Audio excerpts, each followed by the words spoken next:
اللہ پاک کے آخری نبی صلی اللہ علیہ وآلہ وسلم نے فرمایا من صلی علیہ، جس نے مجھ پر درود پڑھا۔ سبحان اللہ، درود پڑھنا تو سنت الہیہ ہے۔ تو نبی نے فرمایا من صلی علیہ، جس نے مجھ پر درود پڑھا، بلغتنی صلاتہ، اس کا درود مجھ تک پہنچ جاتا ہے، اس کا درود مجھ تک پہنچ جاتا ہے۔ یہ بھی کمال ہے۔ سبحان اللہ، کتنی محبت والی بات اور کتنی پیاری بات ہے کہ بندہ درود پڑھے اور درود بارگاہ مصطفیٰ میں پہنچ جائے۔ اب درود پہنچنے کا مقصد کیا ہے؟ حضور کو ہمارا نام، ولدیت، شناخت سب کچھ پہنچ رہا ہے کہ فلاں بندہ فلاں مقام پر بیٹھ کر، فلاں جگہ پر بیٹھ کر فلاں آپ کا مطیع آپ پر درود پڑھ رہا ہے۔ یہ بھی کمال کی بات ہے، لیکن کمال مزید دیکھیں کہ رب کے حبیب نے فرمایا صلیت علیہ، میں بھی اس پر درود پڑھتا ہوں۔ جو مجھ پر درود پڑھتا ہے بلغتنی صلاتہ، اس کا درود مجھ تک پہنچ جاتا ہے۔ وصلیت علیہ، میں بھی اس پر درود پڑھتا ہوں، یعنی اس کے لیے دعائے رحمت کرتا ہوں۔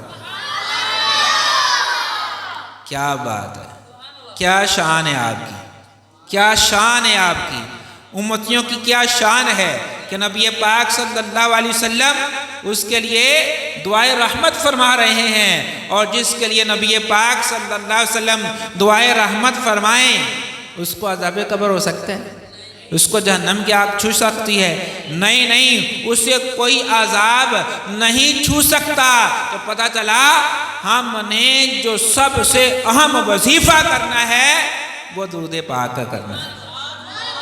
مزید قربان جائیں، حضور نے فرمایا صلیت علیہ، میں اس پر درود پڑھتا ہوں، اور کتبت لہ سوا ذالک عشر حسنات، اور اس کے علاوہ اس کے نام اعمال میں 10 نیکیاں مزید لکھی جاتی ہیں۔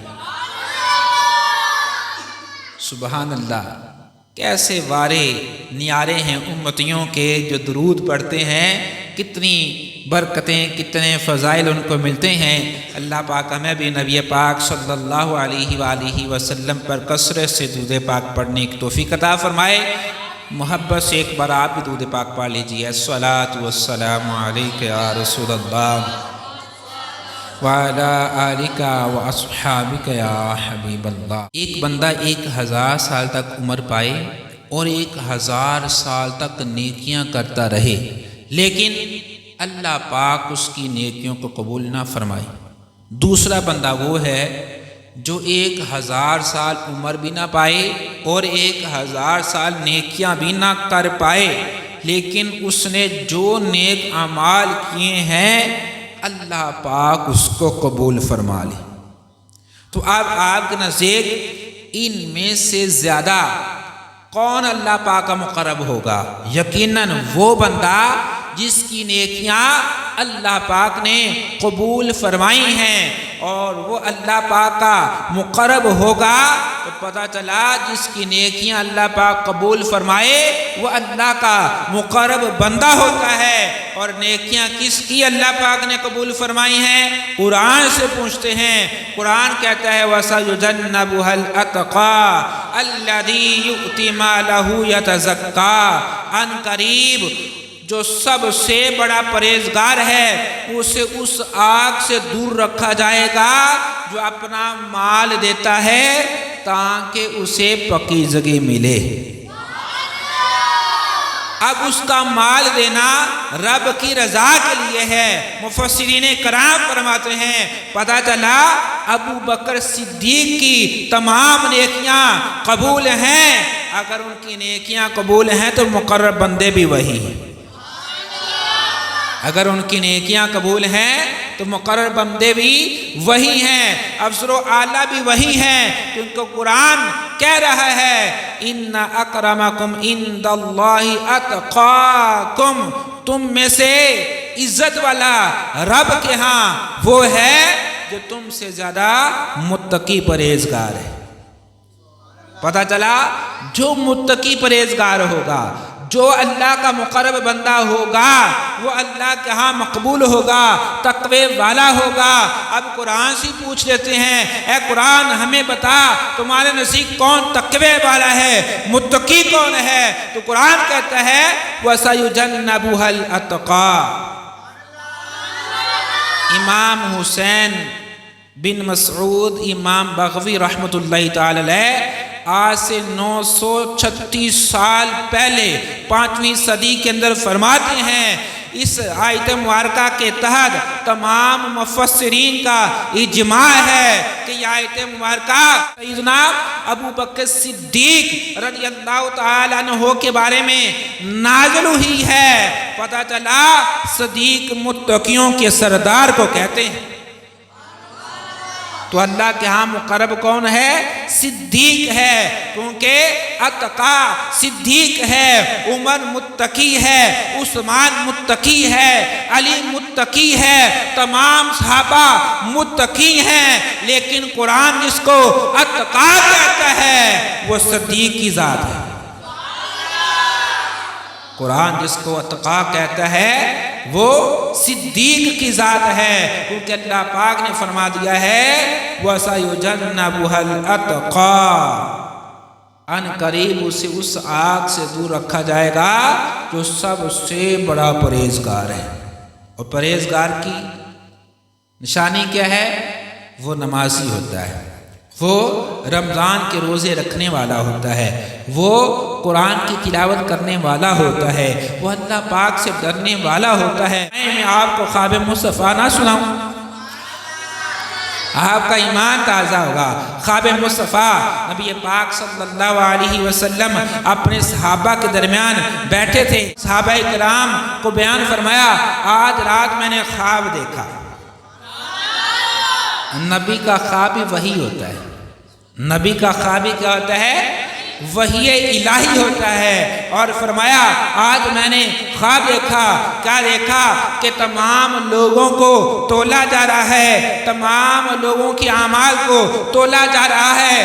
خواب میں دیکھا تمام لوگوں کو ایک پلڑے میں رکھ دیا گیا ہے اور ایک پلڑے میں صدیق کو رکھا گیا ہے۔ میں نے دیکھا وہ پلڑا جس میں صدیق تشریف فرما تھے وہ سب سے وزنی تھا،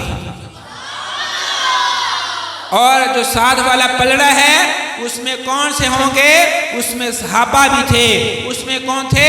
ولی بھی تھے، غوث پاک بھی تھے، مجد الف ثانی بھی تھے، داتا صاحب بھی تھے، محی الدین چشتی اجمیری بھی تھے۔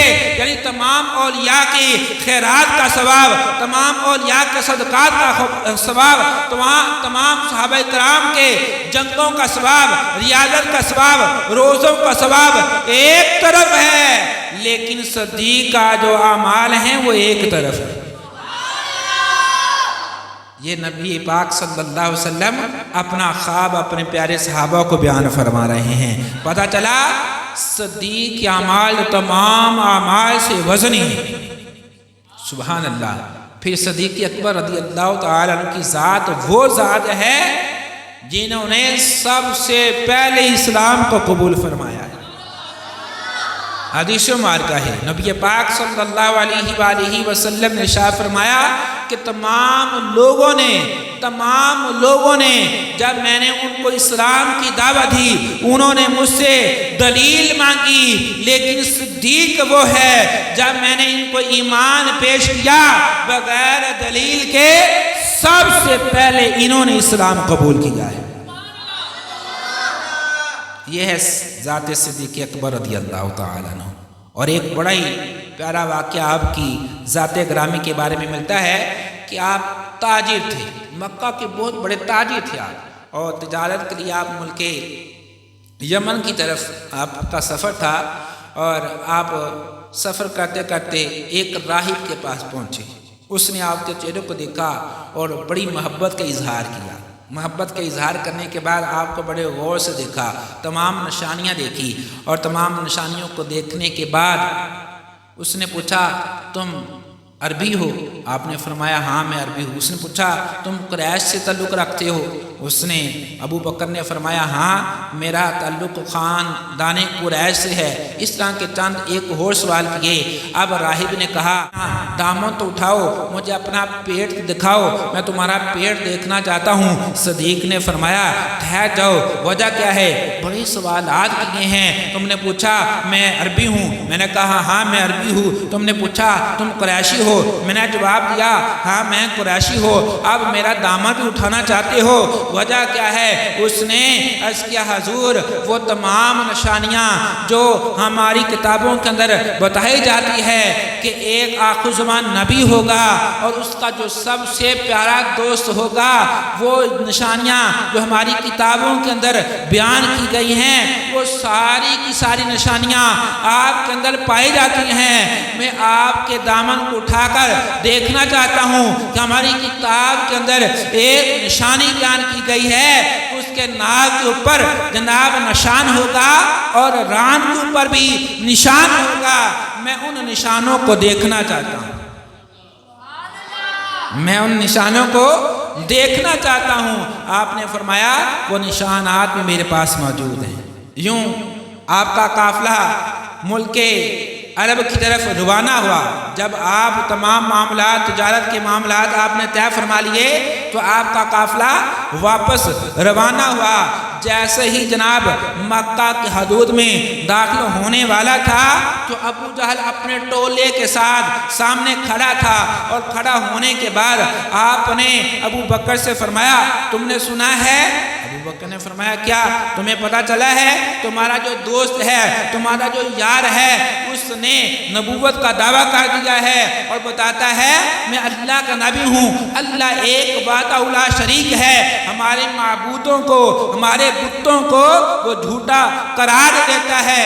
ابو بکر صدیق رضی اللہ تعالی عنہ نے فرمایا ٹھہر جاؤ، ابھی کوئی فیصلہ نہیں کروں گا، سب سے پہلے میں اپنے محبوب سے، اپنے یار سے، اپنے دوست سے ملاقات کروں گا۔